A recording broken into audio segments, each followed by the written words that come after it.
Hi, everybody. Welcome to Women in Retail Talks, the podcast where C-suite executive women in the retail space share their stories of professional growth, leadership development, personal journeys, and more. I'm Melissa Campanelli, the co-founder of the Women in Retail Leadership Circle, which is a membership-based community of executive women at leading retailers and brands. Joining me today is Faryl Robin Gilston, the founder and CEO of Faryl Robin Footwear, a design and manufacturing company that creates women's footwear for retailers and brands around the country. Faryl is committed to empowering all women by designing impactful footwear and changing the world through inclusivity and sustainability initiatives. She's been a leader in the footwear industry for over 20 years, and we're so thrilled to have her today. So with that, welcome to the show, Faryl. Thank you. I'm quite honored and really appreciate the opportunity. Thank you so much. It was so great to meet your team at Shop Talk, and we had a great conversation, and so I was so thrilled that you could join us. So I'm just going to jump right in, as we do with all of our podcasts, to learn a little bit about who we're talking to. So tell us a little bit about your background and your sort of entrepreneurial journey to founding your company, Faryl Robin Footwear. Sure, it's a long journey. I was actually born the middle child of entrepreneurial parents, but I was also the only girl in the family. So I think being entrepreneurial was always what I had intended for my life. I think as the middle and only girl in the family, I was also somewhat renegade and intuitively or naturally just always questioned the status quo and was born a bit of a nonconformist and had a bold approach to the world. So I knew I would become an entrepreneur. I just didn't know in what capacity.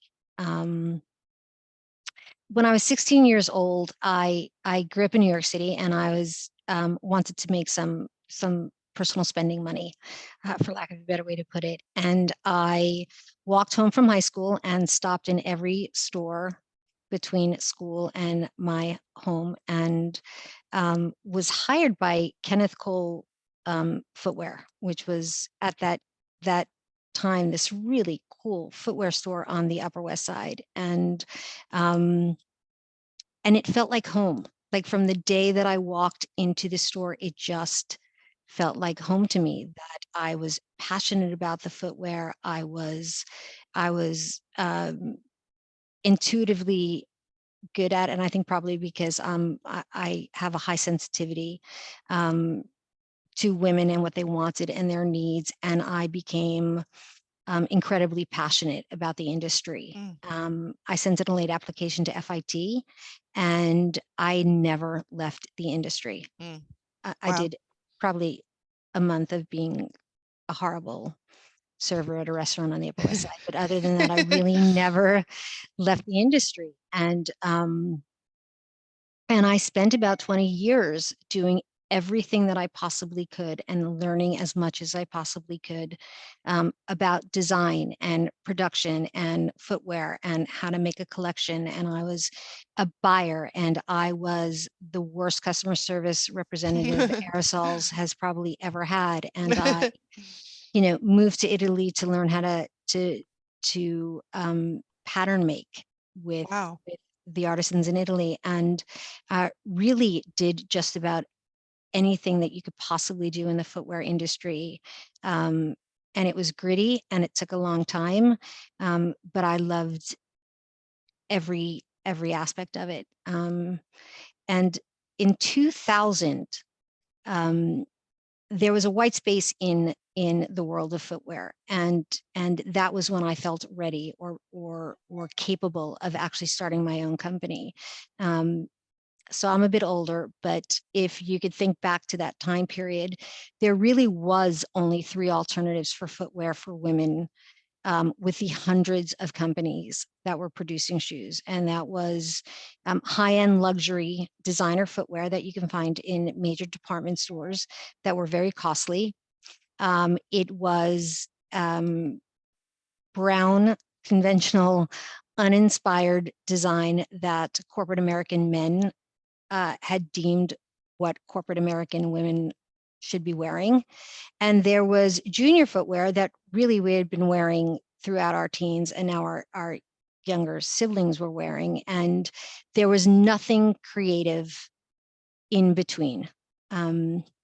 And at that point in time, I knew how to make shoes, and I knew how to make shoes well. I had strong relationships with partners that I had worked with for many years in Asia, and I started Faryl Robin Footwear to serve this white space. It almost felt as if women were being underestimated and undervalued, and that became the sweet spot of Faryl Robin. This creative, color, fun, and playful line of shoes at a reasonable price point. Right. That's so fascinating. It is interesting. I mean, I'm also a little bit older, and I do remember going to shoe stores with my mom and just being very underwhelmed, just because I was like, I guess this is what it is. It's just, you're going to work and you have to wear, black or brown shoes. So that's so cool that you saw the white space and did something about it. So what is your favorite thing about your job? What do you love about it?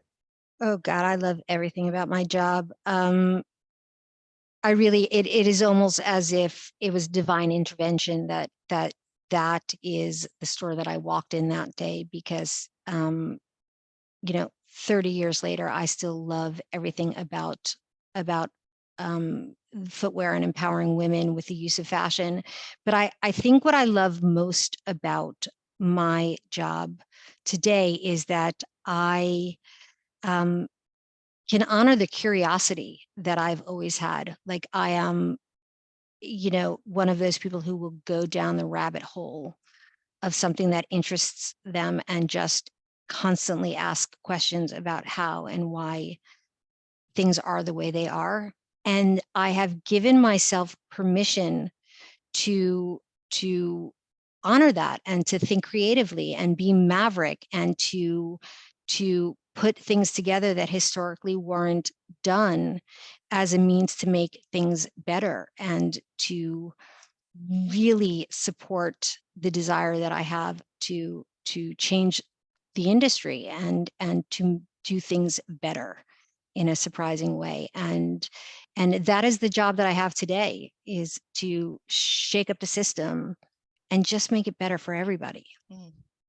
I love that, sort of giving yourself permission to, be creative and, being a little messy if you have to, but for the better good. I love that. Yeah, and in a way, I think I have always processed information that way. I was that kid who, in an academic environment, would look at a multiple choice question, and if you remember multiple choice, it's, there's a right answer, there's an almost right answer, there is a wrong answer, and there's a very wrong answer. And I could spend the entire 3 hours of a test obsessing over the almost right answer and trying to figure out how it could be right and how it could be even more appropriate than the right answer. And it is sort of the way my brain works. And being able to serve that is a luxury that most are not afforded. And I'm very grateful for that opportunity. That's so great. So you talked earlier, well, actually we talked on before we got on the phone, about, relationships and how great your relationships are. Oh, well, you did mention it, your relationships with your suppliers, in Asia. That's one of the reasons why you started the company. And I know you have great relationship with retailers. So what are some of your secrets to success there? Because, retail is a big partnership oriented business. And, it would be great to sort of get your perspective on what you've done to make that so positive. Sure. It's actually not as complicated as you would think. It is, we live and die by the strength of our partnerships, whether they're our partners overseas or they're our partners in the States. We are codependent. And I think because of my experience in the industry, I am humbly aware that I am only as successful as the retailers are that sell my shoes. It is, only with mutual success can we grow together? And I am very aware that my relationships, or the trust that I have with my partnerships overseas, we've got each other's back. And I think that started because I actually credit my father. When I started Faryl Robin, I remember him saying to me, your word means everything, and a handshake is as meaningful as any written contract that you sign. And your integrity is what is going to get you through the good and the bad times. And it spoke to me, but it also was something I took very seriously. And my partners overseas have been incredibly supported when we needed support, and we have paid back every dollar that we have ever owned at difficult times. And we really go to the extreme to ensure the success of our footwear and our retailers, because we are so codependent, and it has served us very well. Yeah, that's so great. I love that. And I wanted to talk about one of your partnerships that you have with Zappos. I thought that was really super interesting. Maybe you could tell the audience a little bit about that. One of your great partnerships. Sure. Also a relationship that was created from a CEO member in a large retailer that we had worked with had began working with in strategy for Zappos, and she approached me and asked me how I'd feel about creating a small line for them, because I really am one of the only women in our industry that is a founder and CEO and created this business. And because we had worked together historically, she had trusted us to do so. And I went back to her and I said, I would love to do this, but I would like it to be an inclusive line. And at that period in time, there was, LGBTQIA plus rights were being put into question. The trans community was under scrutiny and remains under scrutiny. There is a very high suicide rate, and I really felt that it was an opportunity for us as a brand to honor these women, and to know that we consider it our obligation, our moral obligation, and a priority to serve this marginalized community of women who want footwear. And they were incredibly supportive of the idea. And that's how we launched Faryl by Faryl Robin on Zappos. It was really to serve a community that is not served for profit. I mean, really, the reason shoe companies don't make footwear up to those sizes is that the components that are required and the amortization of those sizes just isn't profitable for most companies. Right. And doing the right thing and playing the long game is more important to us than any given moment in time of profitability, that we know that we have the ability to make it up at some point in time. And it's actually a project I'm incredibly proud of. Yeah, and I just wanted to be clear. So it's larger sizes. It goes up to like a certain size. It goes up to a woman's size 16, which would be a man's size 14. And what we found out is not only are these sizes important for the trans community, but there is a very large community of women who are unable to buy footwear in their sizes. And it really addressed a need in the marketplace, once again, that people didn't approach because it just wasn't the way business was done. Right. Before we get into, I definitely want to talk a lot about your leadership style, etc. But before we get into that, what are some trends that you're seeing in the footwear industry now, either, style wise or just from a business perspective? Sure. This is probably the question I get asked most frequently. Yeah. And it's an interesting question to answer today, because we have the ability to invest in information that tells us the trends that are up and coming in the future. right? So we hear expressions like stealth wealth today, which is hidden luxury, really inspired from Secession, oddly enough. We hear expressions like dopamine design, which is bright and colorful and powerful, that really speaks to a Gen Z consumer.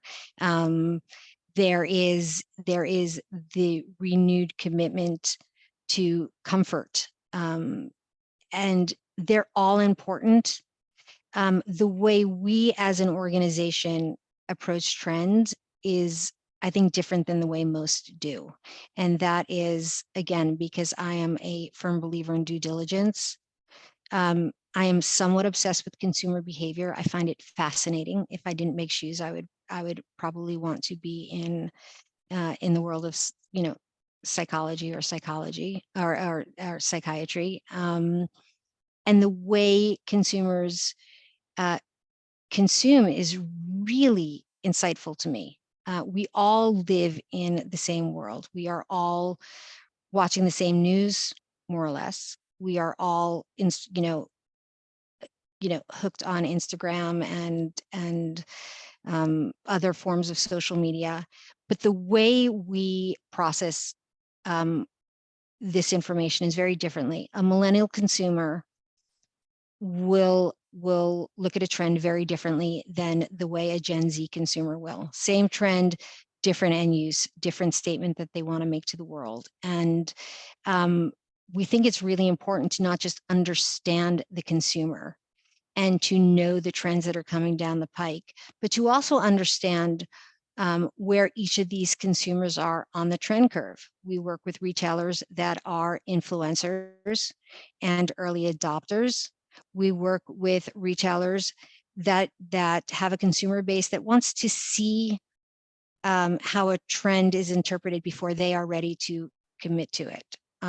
So they're on all levels of this scale, and we use historical selling data from that retailer. We look at historical data, selling data for the entire industry.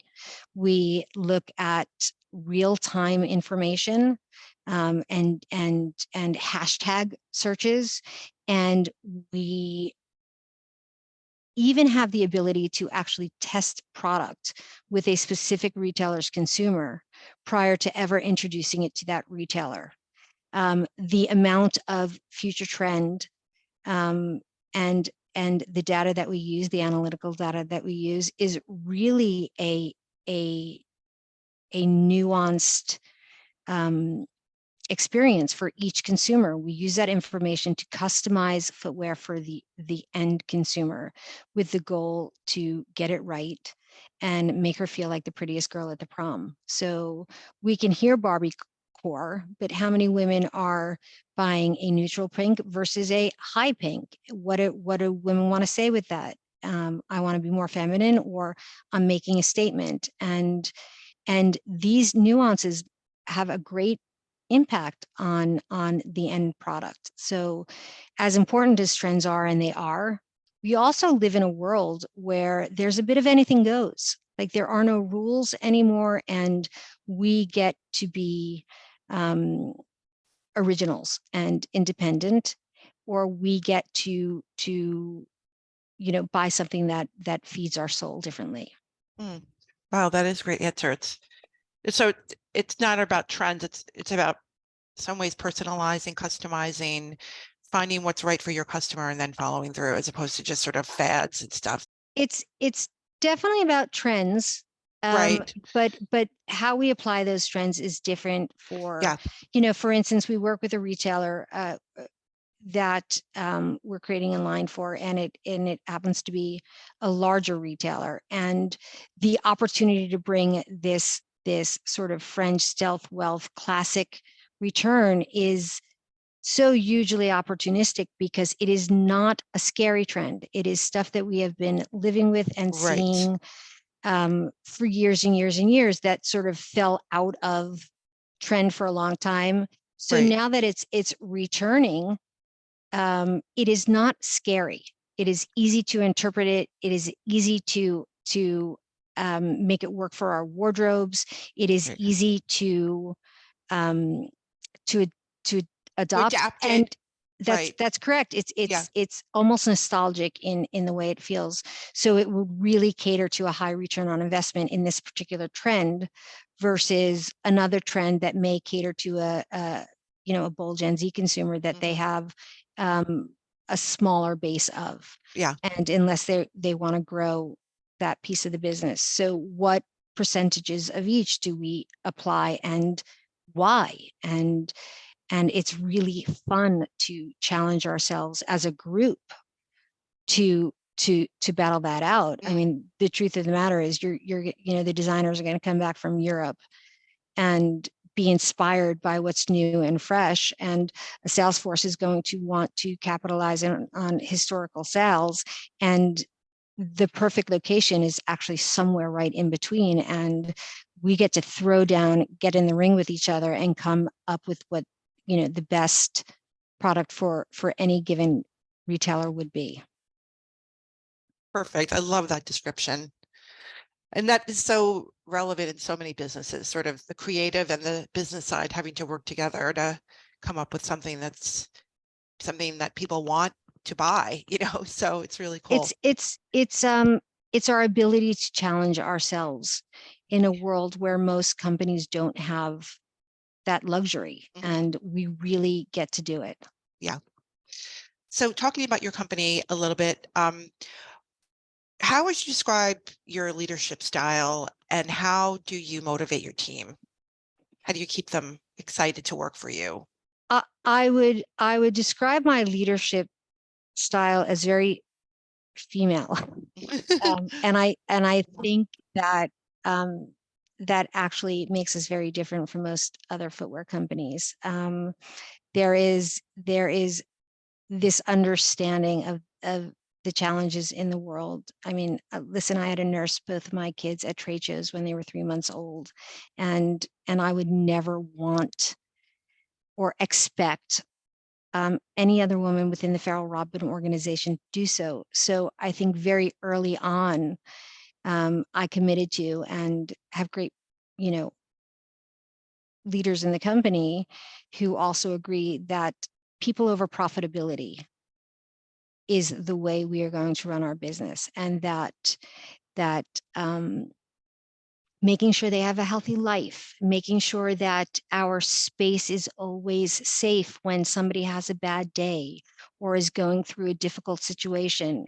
Some are having children and some are dealing with older parents, and that is real. And asking somebody to walk in the front door and not feel or acknowledge those things is simply unrealistic. We work on a system of trust. I don't care where people work. I don't care what hours they're working. I have no interest in babysitting anybody that I work with.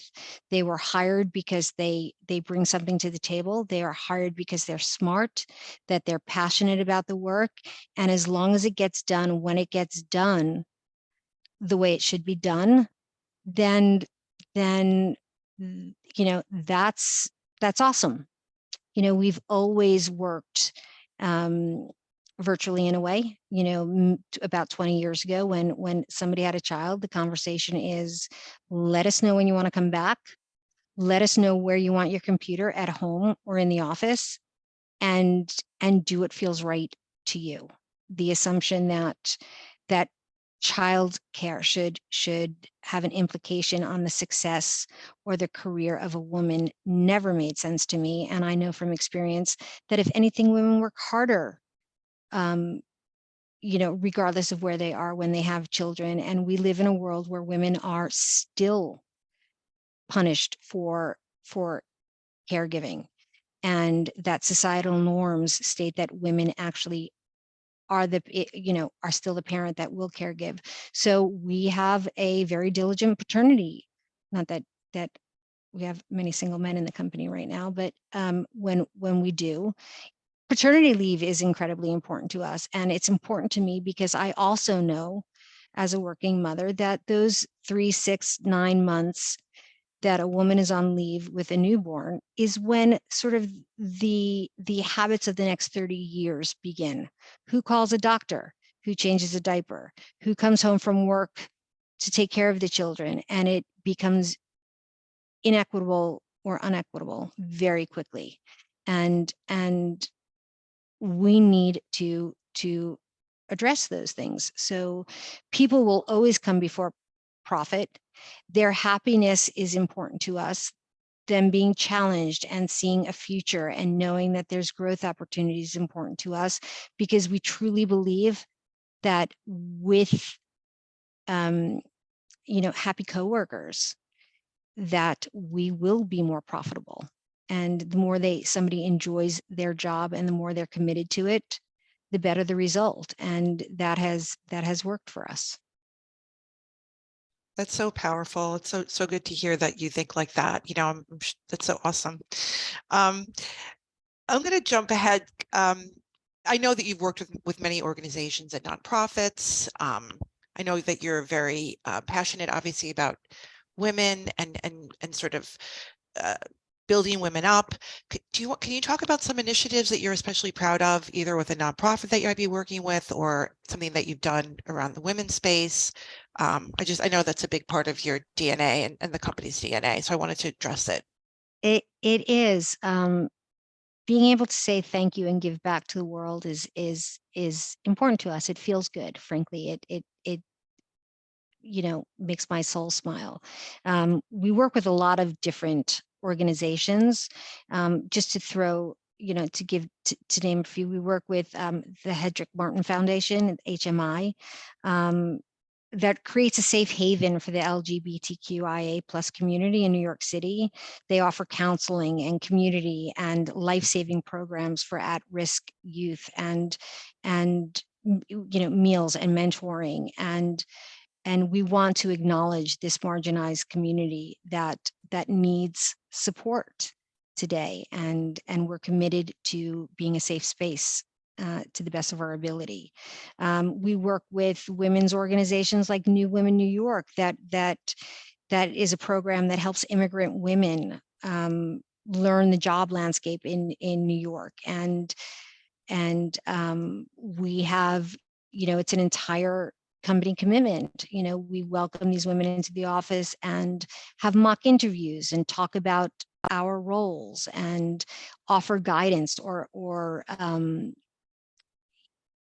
just a safe space to talk about some of the challenges that these women are facing as a means to empower them and give them the tools that they need to create opportunities for themselves. And I have to say, our marketing team would kill me if I don't mention Shoes for a Cure, which is the footwear community's opportunity to support breast cancer research. And I'm on the board of that committee. It used to be known as QVC Shoes on Sale, and we're creating a more fun, updated way of approaching this commitment. And October 18th to 21st, I believe those are the days, we will be having a city-wide sale in New York City at Chelsea Market, I believe.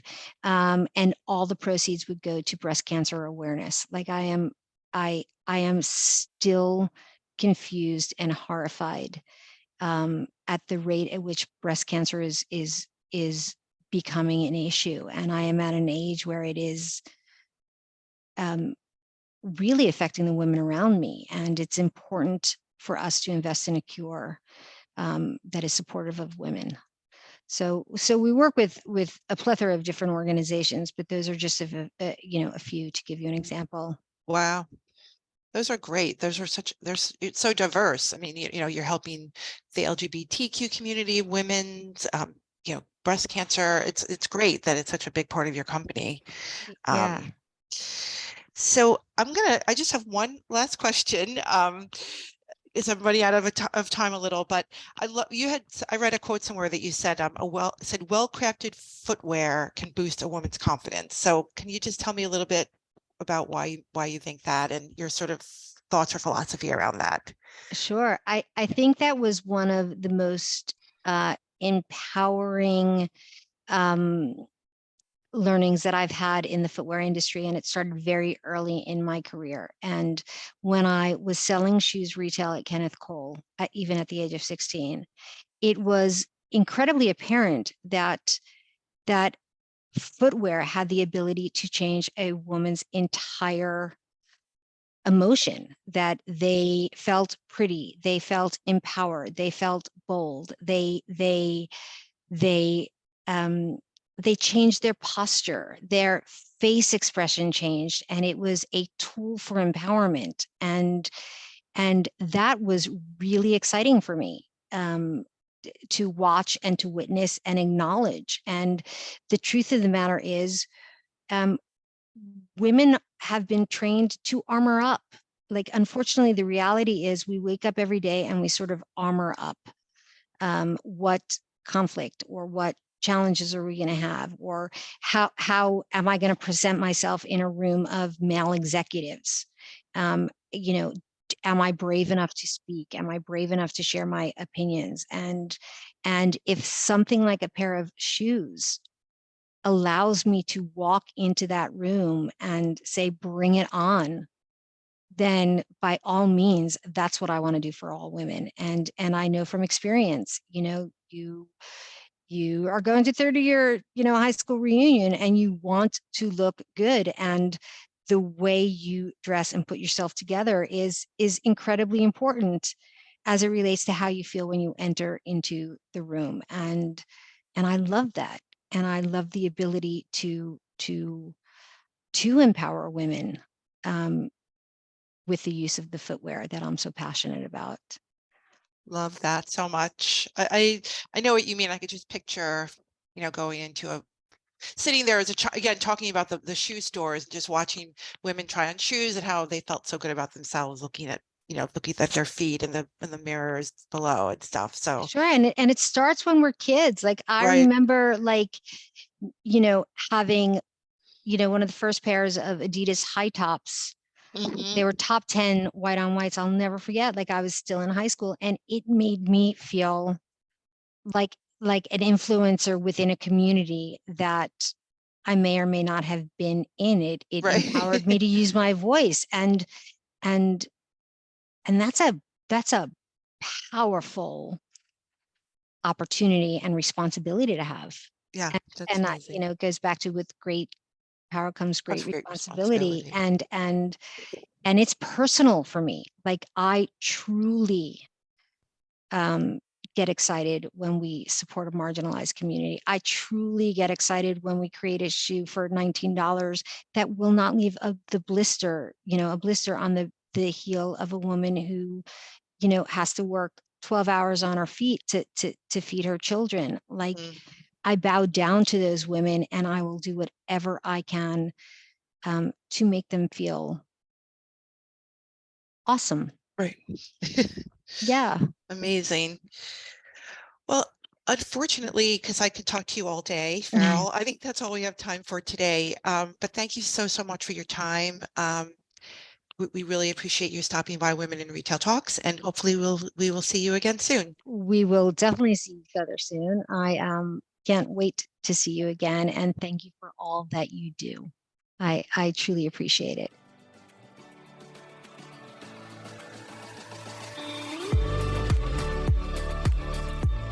Thanks for listening. For more information on this podcast, please go to womeninretail.com/podcasts for show notes. Women in Retail Talks is available on Apple Podcasts, Google Podcasts, Stitcher, and Spotify. Make sure to subscribe on our podcast channel page as well. If you've enjoyed this episode, please take a few moments to rate and review our show. Lastly, if you're a female retail leader interested in joining our community at Women in Retail Leadership Circle, visit womeninretail.com/apply. Thanks, and until next time, this has been Women in Retail Talks.